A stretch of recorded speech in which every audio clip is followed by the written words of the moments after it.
Manchester Airport says that around 73,000 aircrafts have moved from their airport this year alone. But what does that look like for the environment? Well, the Carbon Independent org has done a study which suggests that the average passenger plane moving for an hour uses around 250 kilograms of CO2 per passenger. That would be the same as each passenger boiling over 3,500 kettles every hour. So it's not brilliant for the environment, but it's also the only way to get on holiday, surely. Or perhaps a sleeper train could work. I spoke to US citizen Amy and her European boyfriend about why they prefer this longer kind of journey.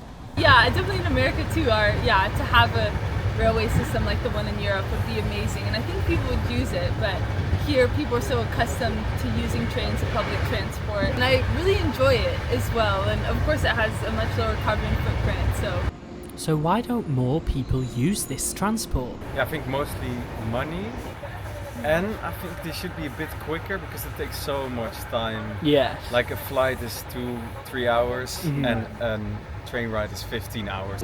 Time isn't so easy to solve, but price could be a solution. According to a Greenpeace report this month, only 39% of European trains are cheaper than comparable flights. In the UK, 90% of trains are more expensive. Gina told me a better network could also help. If the connections were better, I would take the train everywhere. Also night trains, I love them so much. My sleeper went all the way from Vienna to Brussels, another opened this year from Rijeka to Warsaw. Next year, more sleepers are planned, from Paris to Barcelona to Ostend to Bratislava. That's not to mention London's Eurostar expansion plan for the future to Geneva, Frankfurt and Cologne. You've seen lots of things that might be saying climate change, global warming. When you're booking the train, is that something that you're thinking about? Not as much anymore, honestly. I think climate change is so much part of my life. Like, I'm also a vegetarian for the climate.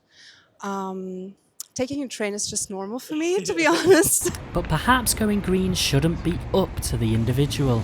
There is also an even bigger role maybe for the tourism providers. And they have a role to play in destination marketing. And they also have a role to play in diversifying. That's where the Global Sustainable Tourism Council comes in.